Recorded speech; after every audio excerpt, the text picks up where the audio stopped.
আলোটেক চ্যানেলে সবাইকে স্বাগতম জানাচ্ছি। আজকে আমরা নতুন একটি ভিডিও নিয়ে আসলাম, সেটা হচ্ছে ল্যামিনেটিং এর ল্যাম্প কিভাবে পরিবর্তন করতে হয় সেটা আমরা দেখব। এই যে দেখছেন ল্যামিনেটিং মেশিনটি, এটা ল্যাম্পটা ভেঙে গেছে। তো এটা ওই ওভারহিট হওয়ার কারণে একটা পেপার পেঁচিয়ে ওখান থেকে পেঁচার কারণে ভেঙে গেছে। দুই পাশে স্ক্রু আছে, এই দুইটা আমরা আগে স্ক্রু খুলে নিব এবং এই পাশেরটাও খুলে নিব। খোলার পরে দেখতে পারবেন যে ল্যাম্পটার কি অবস্থা হয়েছে।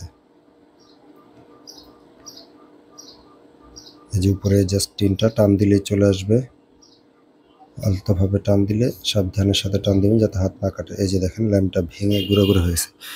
এটা ভাঙার কারণ হচ্ছে যে ল্যামিনেটিংটা করা হয়েছে লাস্ট, ওইটা ওভারহিট হয়ে রোলার ভিতরে পেঁচায় যায়, পেঁচানোর কারণে এটা ভেঙে যায়। এই যে এখন আমরা একটা ল্যাম্প নিয়ে আসছি, এটা একেবারে নতুন না, অন্য আরেকটা ল্যামিনেটিংয়ের, একই ল্যামিনেটিংয়ের। তো এটা নতুন পাওয়া যায় না, ওইভাবে পুরানটাই আমরা নিয়ে আসছি। যার কাছ থেকে যা নিতে পারে 300 টাকা 500 টাকা দামাদামি করে কিনে নেবেন। তো এটা এনে আমরা জাস্ট এখন এটা যে কেটে ফেলবো এখান থেকে, এটা যেখান থেকে কাটবো জাস্ট ওইটা ওখানেই লাগিয়ে দিব।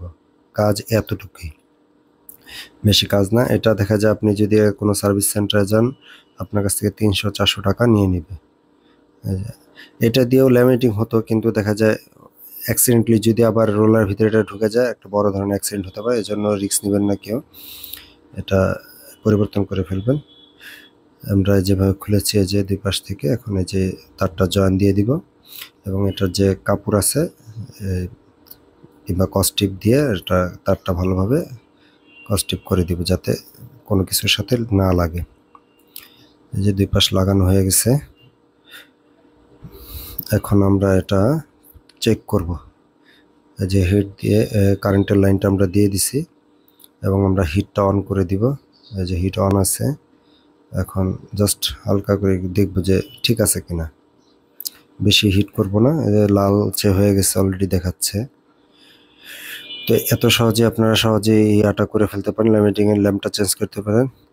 যারা আমাদের চ্যানেলে নতুন আছেন অবশ্যই চ্যানেলটিকে সাবস্ক্রাইব করবেন, আর যারা সাবস্ক্রাইব করেছেন তাদেরকে অসংখ্য ধন্যবাদ। ফেসবুক থেকে যারা দেখছেন তারা ফলো দিয়ে রাখবেন, লাইক দিয়ে রাখবেন এবং এটা শেয়ার করে দিতে পারেন আপনাদের বন্ধুদের সাথে যারা এই সমস্ত বিষয় নিয়ে কাজ করে। আপনাদের সুস্থতা কামনা করে এখানে শেষ করছি। আল্লাহ হাফিজ।